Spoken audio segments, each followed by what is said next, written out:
Assalamualaikum warahmatullahi wabarakatuh.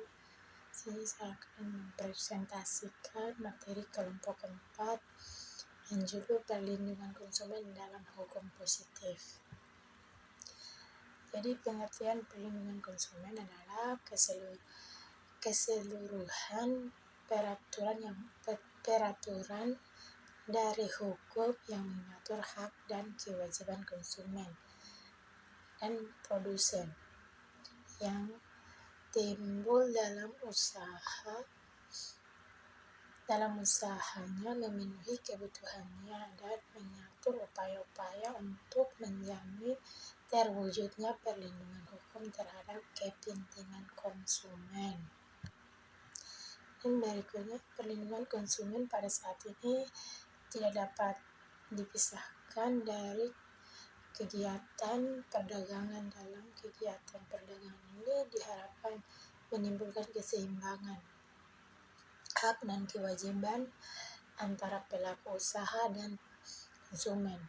Di Indonesia saat ini diperlukan konsumen mendapat perhatian dan yang cukup baik karena menyangkut aturan untuk menciptakan kesejahteraan dengan adanya keseimbangan antara pelaku usaha dan konsumen, dapat menciptakan rakyat yang sejahtera dan makmur. Negara-negara sekarang ini disebut negara-negara maju telah menempuh pembangunannya melalui 3 tingkat, yaitu unifikasi, industrialisasi, dan negara kesejahteraan. Pada tingkat yang pertama, yang menjamin masalah berat adalah bagaimana mencapai integritas politik untuk menciptakan persatuan dan kesatuan nasional. Tingkat kedua, perjuangan untuk membangun ekonomi dan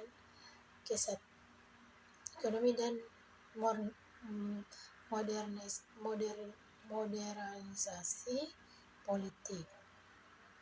Akhirnya pada tingkat ketiga, tugas negara yang utama adalah melindungi rakyat dari sisi negatif industrialisasi, membutuhkan kesalahan-kesalahan pada tahap sebelumnya dengan menemukan kesejahteraan masyarakat. Berikutnya, dalam pasal 28J ayat 1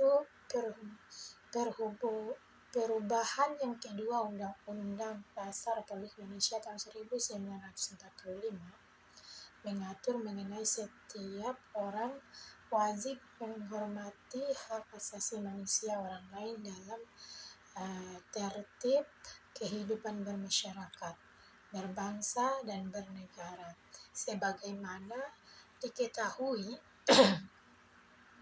dengan adanya globalisasi dan perkembangan perekonomian yang terjadi secara pesat dalam era perekonomian modern telah menghasilkan berbagai jenis dan variasi barang dan jasa yang dapat dikonsumsi oleh masyarakat. Jadi secara umum dan mendasar, hubungan antara produsen atau perusahaan menghasilkan barang atau jasa dan konsumen pemakai akhir dari barang dan atau jasa untuk diri sendiri atau keluarganya merupakan hubungan yang terus-menerus atau berkesinambungan.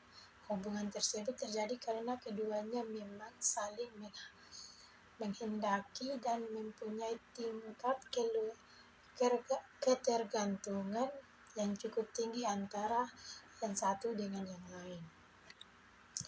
Berikutnya, produk, barang, dan jasa yang digunakan untuk memenuhi kebutuhan hidup manusia semakin lama semakin canggih, sehingga timbul kesenjangan terhadap kebenaran informasi dan adanya tanggapan konsumen. Dengan posisi konsumen yang lemah ini, Produsen atau pelaku usaha akan dengan mudah memaksakan setiap barang atau jasa tanpa memperhatikan hak-hak konsumen. Jadi untuk menentukan harta dan martabat konsumen maka perlu ditingkatkan kesadaran, pengetahuan, kepedulian, kemampuan, dan kemandirian. Untuk melindungi diri sendiri,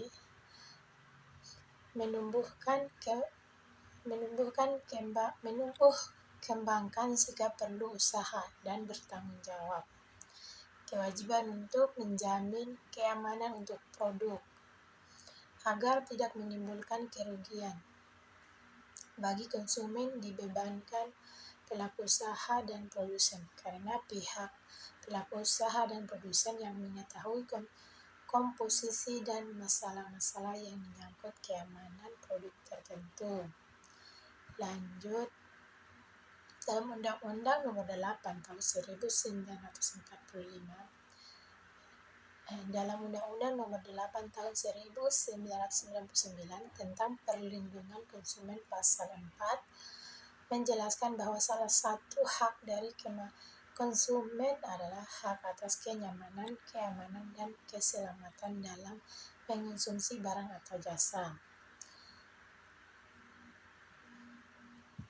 Contoh kasusnya, sebuah kasus yang ditemukan oleh Dinas Perindustrian, Perdagangan, dan Koperasi Kabupaten Manggarai, Nusa Tenggara Timur pada tahun 2012.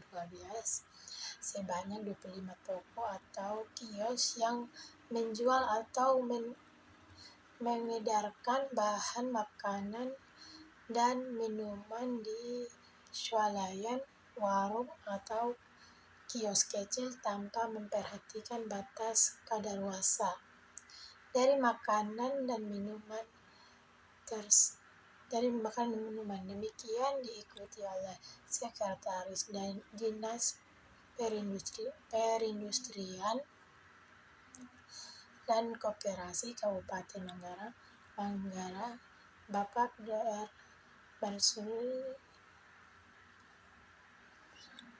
dan hasil operasi pertama makanan dan minuman yang dilakukan diperdagangkan dan Koperasi Dinas Kesehatan Polisi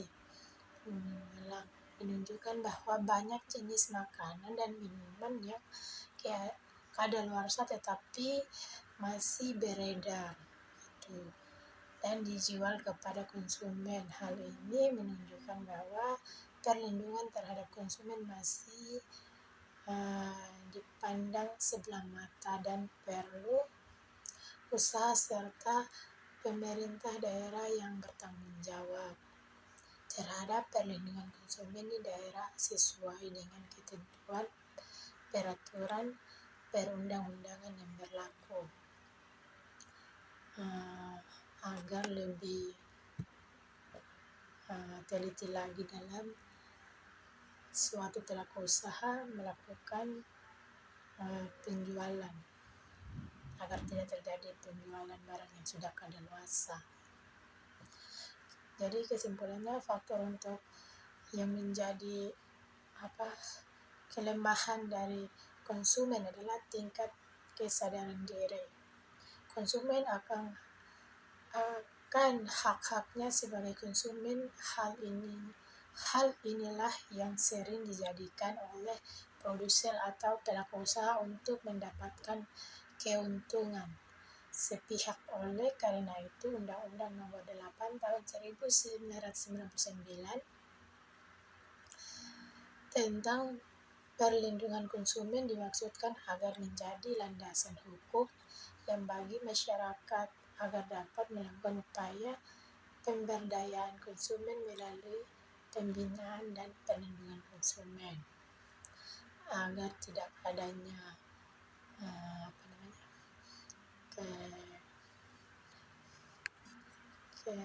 kecurangan oleh pelaku usaha, tidak menjual barang-barang yang sudah kadaluarsa atau sudah tidak bisa untuk dipakai lagi kepada konsumen. agar tidak terjadi hal-hal yang tidak diinginkan. Oke, terima kasih.